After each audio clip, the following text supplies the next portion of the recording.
started, thanks everybody for attending, spending your Friday. I know it's the end of the day, especially for folks who are on the East Coast. This is our part 3 of sustainability in terms of cannabis. Sorry if you guys have heard the spiel in part 1 and 2, but I think it's something that needs to be said, right? With cannabis, it takes a toll on our environment, and I thought it was really important that we discuss that toll and also ways to kind of combat that. So as an engineering firm, we're an MEP engineering firm. I thought it was important that we kind of take the lead on that and figure out ways to share information from the smartest folks in the room. Just a quick background on Winston Engineering. We started doing cannabis facilities back in 2017 when it became legal here in California. We've done work all over the US, and now we're trying to expand into the East Coast as well. So pretty much as states open up, we try to make our presence known in those states. And I think Connecticut is up next. We provide HVAC, electrical, plumbing, and alternative energy such as solar and battery backup. We also do generator design and also fire alarm. So if it's in a building, whether it's indoor cultivation, extraction, manufacturing, retail, distribution, we pretty much provide those engineering construction permit plans.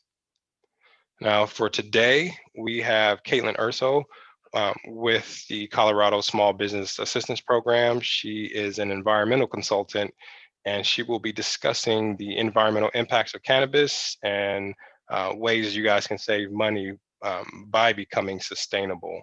So Kaitlin, I will let you take it from here.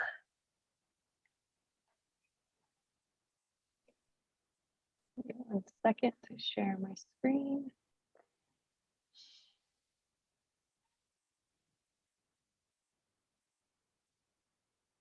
Hang on a second. That's not right. I did it wrong. Let me try again. Okay.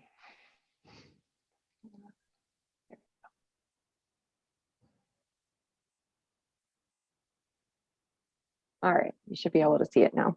Yep, hi, everybody. Thank you so much for having me, Anthony. I'm excited to have an audience to share this information with. We're going to talk about sustainable design specifically for cannabis facilities and mostly for cannabis cultivation facilities, because that's primarily where the environmental impacts are. I'm with the Colorado Department of Public Health and Environment, so I'm state level government employee. My role is to be a free environmental consultant for all small businesses in Colorado. We define a small business as 100 employees or less. So a lot of cannabis businesses here in Colorado fall within that definition. I sort of rotate through industries that I focus on, providing proactive environmental assistance to. I've been working with the cannabis industry here in Colorado since 2018. Prior to cannabis, I worked with our craft brewing industry here in Colorado in 2016 and 2017. I've been doing this for about 10 years, so many other small business sectors prior to that. So my role, I do environmental compliance assistance, sustainability site visits, project coordinator and researcher, quantifying what are the environmental impacts of a new industry. Environmental educator and speaker, what I'm doing here today, also a regulatory resource and advisor, both within Colorado and other states that are new to legalization. How do we create a regulatory environment that provides a sustainable business environment? One-on-one calls, anyone can call me up and ask for environmental assistance, anything related to the environment, I'll help you out with, especially here in Colorado. And then I also do a lot of industry specific guidance. So for the cannabis industry, that website there at the bottom of this slide is where you can find all of Colorado's resources. And then we also point to some local and also national sustainability resources for cannabis as well. So other types of businesses that I helped, I mentioned breweries, marijuana operations, also hemp operations, dry cleaners, auto body shops, anyone that has a large generator, a boiler, an engine, anyone doing construction, anyone that's impacting the environment. So before we go into sustainable, design aspects for indoor cannabis facilities, we should probably talk about what are the impacts that we're trying to mitigate. So the primary environmental impact from growing cannabis in an indoor environment is pretty much your energy footprint. That's also going to be your highest cost. So it's your highest economic burden and it's your highest environmental burden for when you're cultivating this product. Also, there's water treatment and irrigation that goes into the process. There's wastewater effluent. Keep in mind that when we grow cannabis indoors, we're putting it fully on the grid. So we're using the energy from our electrical utilities. We're actually using water that's treated to drinking water standards to irrigate the crops within an indoor cultivation, most likely. And then also that water, when it goes down the drain, it's going to our typical wastewater treatment plants. And the types of loads that are going to those treatment plants, especially the nutrient loads, nitrogen, magnesium, phosphorus, those treatment plants are already designed to take on those types of contaminants and nutrients in our natural water source. So this isn't a new source of contamination for them. They're already equipped to take on these types of contaminants. There's, on the waste side, there's plant waste, there's universal waste, there's also some hazardous waste, especially from cleaning products and things like that. There's odor that comes from these facilities that, depending on where you are, there's going to be local odor ordinances. Those highly vary, even within the state here in Colorado, but certainly across the country. And then there's a lot of chemical use, pesticides, fertilizers, solvent use, those things. So the other half of the cannabis industry that has a high environmental load as well is product processing. So the actual manufacturing of marijuana flower into other products, into concentrates, into edibles, into lotions, you name it. It typically goes through an extraction process. Most extraction processes use solvents and VOC-based solvents. As those solvents evaporate, they become a source of air pollution. These extraction machines are typically closed loop, meaning they use the same solvent over and over again for every run, but you're still getting minor losses from evaporative losses. And within the plant material, you start to lose some of your solvent after you do these runs over and over again. And at some point, your solvent becomes degraded to where you can't keep reusing it, and then it becomes flammable liquid hazardous waste, and that has to be dealt with according to those regulations. And then there's also a lot of energy that goes into this equipment. It's high pressure, and also it has really high HVAC needs. Extraction facilities have to meet C1, D1 fire code requirements, which require really high HVAC exchange rates, so that if there was a solvent leak, it wouldn't have enough time to build up within the room to cause a risk of explosion. We want to be circulating that air very quickly. So that can be a large energy load within those facilities. So that's kind of overall quantifying the impacts. And I will say that's just scratching the surface. That was a 5-minute overview of what could be 3 hours worth of content.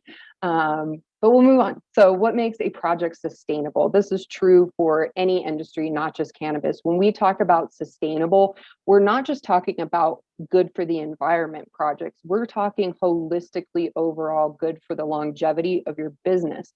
It's the interplay between profits, the economic side, the environmental side, and also the people, the social side. So when you're taking on any project and you're trying to say to yourself, is this a sustainable project for my business? You really need to weigh all of those factors together. Is this good for the bottom line, business metrics of my business? Will this help me save money in the long run? Is this good for my community? Is it good for my customers? And then also, is it good for the planet, the environment that I work in, the resource inputs that I need to continue to be a business in the long run? And then just, a tip that I always try to keep in mind for small businesses or any new business, I would say a new business is, younger than 5 years. You probably shouldn't be investing in projects that have longer than a 5-year return on investment time frame. So you need to do those calculations up front. Take into your overall upfront costs, your maintenance costs, how much is this going to bring your energy costs down, and calculate how long is it going to take myself to pay back that initial investment, and then start banking those savings. You really want to keep that time under 5 years for smaller and new businesses. And also another challenge for cannabis businesses, specifically marijuana, given the federal legality of it, it can be hard to get financing for projects too. Another reason why you don't want to lock yourself into a high financing plan for really long term. You want to keep those return on investment timeframes a little bit lower. So energy use for indoor cannabis, I mentioned, is pretty much the highest environmental impact. And it's mostly from the lighting and the HVAC system. So you can see this is some older data from 2017, but it rings true that between, lighting and your HVAC system, that's about 80 to 90% of your overall cultivation energy use. And it's about 20 to 50% of your overall cost of production. So not only is it an environmental impact, it's really driving cost within your facility. So anything you can do to save energy at the facility is going to be good for people, planet, and profit. So it's a good sustainable decision. So talking about best practices for energy use within an indoor cultivation. Indoor cultivations are really unique. One of the biggest advantages of it is we're condensing the plant lifespan down from about, an outdoor grow harvesting cycle is about 5 to 9 months. You have to go through the full growing season. With indoor cultivation, it's because you're optimizing the plant environment in every way possible. You can get cultivation cycles down to 2 to 3 months, 4 months on the high end, but really, 2-month cycles are very popular in the industry. And then also you can have multiple rooms within your facilities and rotate your harvest schedule. So you could be harvesting every week or every day, and you're new cropping every 2 months. You can really respond well to consumer demand, and you have a high level of control, but that comes at a cost. It comes at an energy cost. So certainly from an energy perspective, greenhouses over warehouses. The advantage of greenhouses, you get free sunlight. You also get free passive HVAC by being able to vent the greenhouse really easily. But here in Colorado, because of the regulations we have and some of our environmental factors, coupled with zoning, we have very few greenhouses. We mostly have indoor cultivations, and then we have even less outdoor cultivation. To be more sustainable, we could certainly move to more greenhouse outdoor cultivation setting. Track and trend your energy metrics. Pay attention to your data. That's the biggest best practice I can recommend to anyone across the board in any industry. Look at your energy bill. How much am I using? Set goals for reducing energy and see where that payback comes in. Adjusting and staggering equipment scheduling to avoid peak demand is a misunderstood, I think, oftentimes concept in an industrial setting. So peak demand hours are when you have the highest stress on the grid. And oftentimes we're engaging power generating units that are less efficient, maybe our coal power generating units versus our natural gas. It comes at a higher environmental cost because there's more air emissions and more fuel that goes into that creating that energy. And also it's a higher cost to the industrial user. They charge more during peak demand hours. So what that looks like in practice, instead of, say we have a cultivation that has 10 rooms, staff arrives at the facility at 8 a.m. A bad schedule would have all of those lights come on and all 10 rooms all right at 8 o'clock in the morning when everybody else is stressing the grid at the same time and it's peak demand hours. Our facility HVAC systems then are having to monitor and compensate for the loads of the heat of the day all at the same time. So you're going to have, heat loads that fluctuate throughout the day. And you don't want to hit your highest heat loads on all your HVAC systems all at once. You want to stagger your rooms, stagger your loads. And also a schedule around peak demand times. Sometimes it can be more efficient to light your cultivations overnight than it is during the day in certain rooms. You pay attention to your lighting schedules. Upgrading and optimizing HVAC equipment is a huge advantage. Think about how marijuana was legalized, especially here in Colorado. We didn't build a bunch of state-of-the-art warehouses that are specifically designed for indoor plant propagation. There was existing warehouses that were purchased and then converted to indoor industrial agriculture.